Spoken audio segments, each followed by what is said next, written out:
Hello and welcome to my workshop. So today we're going to take some styrene pieces and do a couple examples of how to shape the round corners of a roof.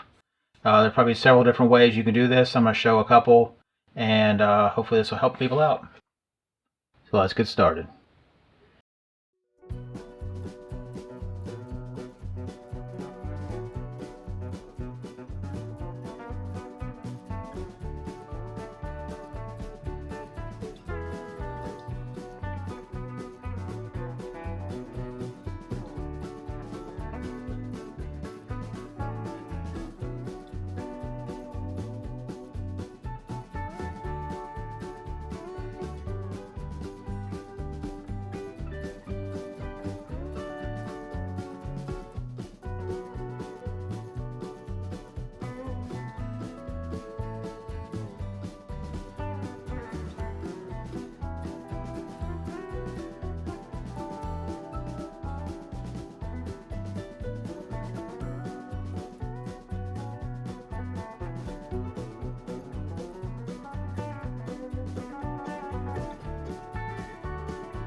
So for my first example, I'm going with the ribbed construction, which is probably one of the most common ways to do this. And the downside is that, if you're going to do this, you'll have if you do it this particular method, you'll have a flat roof on the inside, and it definitely won't be contoured. You can spend the extra time to, contour each one of these up to give it so it's not just flat across. That makes it a little bit more challenging, but like I said, it's up to you what you're looking to do. So what we're going to do here is to section this off and then bend plastic around each of these different ways, and you're gonna end up with not the perfect bend on the end. What you'll have to do is come back and fill that in a little bit, shape this down a little some. This is one method. We'll get to some more later. Let's continue on with this.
All right, so like I mentioned, this is one way to make a roof and a corner on a roof.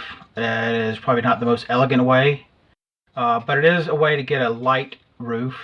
There's not a whole lot of styrene here, so it doesn't add a whole lot of weight. One of the issues you run into is, like I said, you've got a flat bottom on the inside. Basically just piecing this together however you can get it together, filling it in. This is pretty rough and pretty quick, just kind of throwing it together. If you took your time, you could do a whole lot better job of this. There's still a lot of filling in that needs to be done, but all in all, it's a very quick way to get a corner on the roof. And now we'll show another way.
All right, so the second method I'm using to get the corner and the roof kind of uses the same similar structure as before, as a ribbing and then bending the straight pieces over. And then the corner piece is used instead of trying to piece together a bunch of angle pieces in there. You just stack up material, grind it back down, and have it match up to the rest. It definitely adds more weight. I mean, you can feel one to the other one. Both of these are kind of, I don't want to say they're crude methods, but they're certainly not as elegant looking as, say, the next method I'm going to do, which is a vacuum form. What I'm going to look at doing is taking an existing vacuum form buck I have. The benefit you get from this is that it is contoured on the inside, the same as it's contoured on the outside, so it looks pretty much like a real truck would look, or a real car. Anyway, let's get to this, see how it comes out.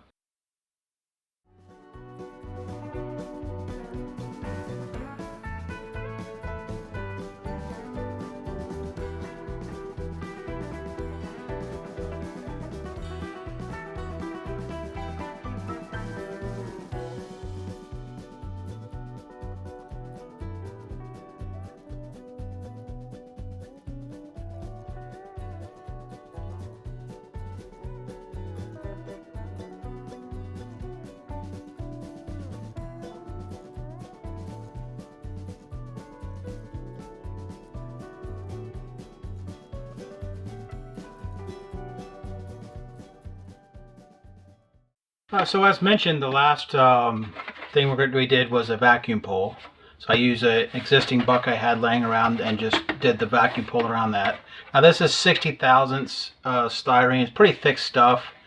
You could certainly make a better pull with thinner stuff, but I think you know this gives you a really good solid, strong top when you're done. It's especially for this little amount, you're not probably that far off of 60 thousandths right at the center. This is probably the best option to give you the best look as far as, you know, matching what with factory. So we covered the three options for making a roof with a rounded corner. You could use any number of these together to make your build, and you know, it's kind of just have to think through the process of what you're dealing with. You know, how hard is it going to be to get that corner? Is it worth taking the time to make a buck, or can you just manually manipulate it? Do you really need the inside to look a certain way, or can you be okay with it being flat? So those are the kind of things you'll have to think of when you're doing this. So I hope this was helpful. I got to get back onto my other projects, but until then, we'll see you in the rocks.